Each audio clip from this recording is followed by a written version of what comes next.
Meine sehr geehrten Damen und Herren, ich freue mich, Ihnen unser grenzüberschreitendes, in deutscher Sprache absolvierbares Fernstudium vorstellen zu können, mit dem Sie zeit- und ortsunabhängig promovieren können.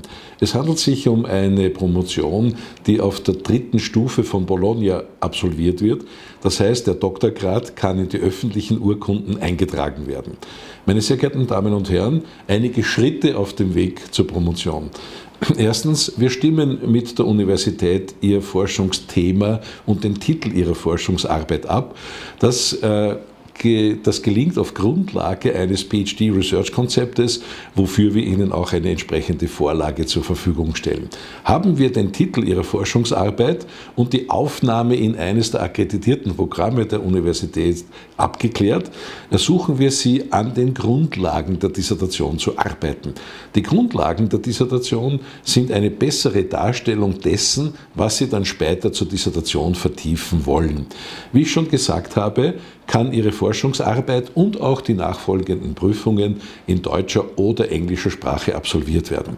Aber damit wir Sie in das Programm auch aufnehmen können, müssen wir neben dem Forschungsthema und dem Titel, in dem Sie promovieren wollen, auch dahingehend überprüfen, wobei das ist ein hartes Wort, ob sie die Promotionsreife erfüllen. Das heißt, der Zugang zum Promotionsprogramm erfolgt über ein abgeschlossenes Regelstudium auf der Stufe 2 von Bologna.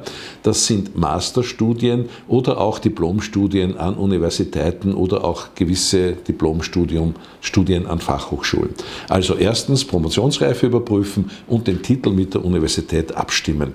Dann an den Grundlagen der Dissertation arbeiten und diese präsentieren Sie vor einem Promotionsausschuss der Universität. Danach beginnt ein zweiter Teil. Dieser zweite Teil dient dann dazu, Ihre Forschungsarbeit zur Dissertation auszubauen und die von der Universität verlangten Prüfungen abzulegen. Das sind 5 Prüfungen. 3 Prüfungen sind in der Regel Essays, wo Sie aus einer Liste von vorgegebenen Büchern eines aussuchen und ein Kapitel aus diesem Buch dann reflektieren. 2 der Einsendeaufgaben sind Zusammenfassungen von vorgegebenen Büchern. Es kann sein, dass Sie auch eine Prüfungsleistung erbringen müssen, den Nachweis der englischen Sprache. Hier geht es aber nicht darum, dass wir die Grammatik prüfen wollen oder Ihre Satzstellung verbessern möchten, sondern dass Sie uns nachweisen können, dass Sie mit englischen Quellen umgehen können, also dass Sie für Ihre Forschungsarbeit auch in der Lage sind, die eine oder andere englische Quelle zu nutzen. Wir wollen Sie ja in Ihren Quellen nicht einschränken.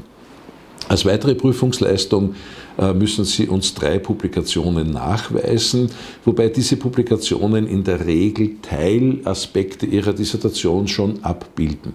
Ihre Dissertation wird ja, wie man heutzutage solche Arbeiten gliedert, eine Einleitung haben, einen Hauptteil Theorie, einen Hauptteil Empirie und dann eine Zusammenfassung haben. Und da können wir einzelne Forschungsleistungen, zum Beispiel Ihre theoretischen Grundlagen, in einem wissenschaftlichen Artikel der Öffentlichkeit vorstellen. Wir haben entsprechende Publikationsorgane. Ein Publikationsorgan ist zum Beispiel die interdisziplinäre Zeitschrift meiner Hochschule.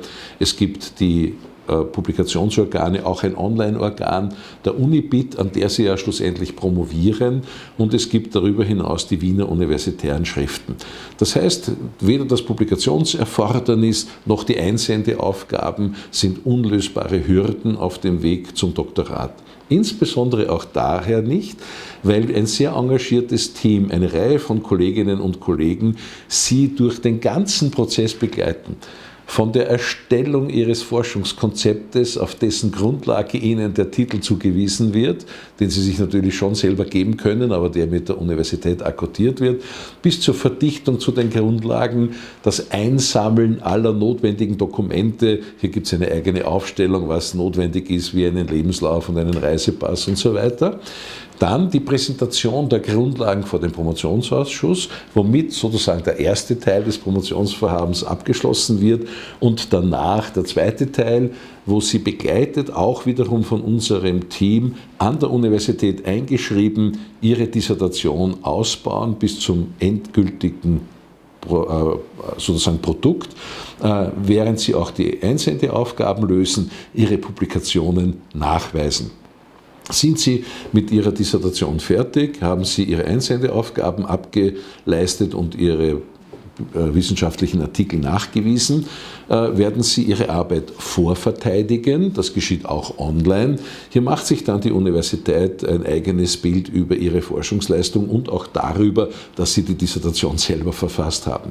Sie schreiben eine Zusammenfassung der Dissertation, das sogenannte Author Summary, und die Dissertation als solche selber ausreichend gebunden wird eingereicht und dann vor Ort in Sofia auch endverteidigt. Das ist auch der einzige sozusagen Fixpunkt, den Sie nicht zeit- und ortsunabhängig beeinflussen können, Ihre Endverteidigung in Sofia. Danach sind Sie dann auf der dritten Ebene von Bologna promoviert. Jetzt werden Sie mich noch nach den Kosten fragen. Die Studiengebühren senden wir Ihnen auf Nachfrage gerne zu, wie auch alle weiteren Informationen zum Programm. Wir bieten auch immer wieder Informationsabende an und Sie finden jede Menge Informationen über unser Programm auch im Internet. Wenn Sie daran interessiert sind, schicken Sie uns ein E-Mail und wir treten mit Ihnen in Kontakt. Wir freuen uns darauf. Dankeschön.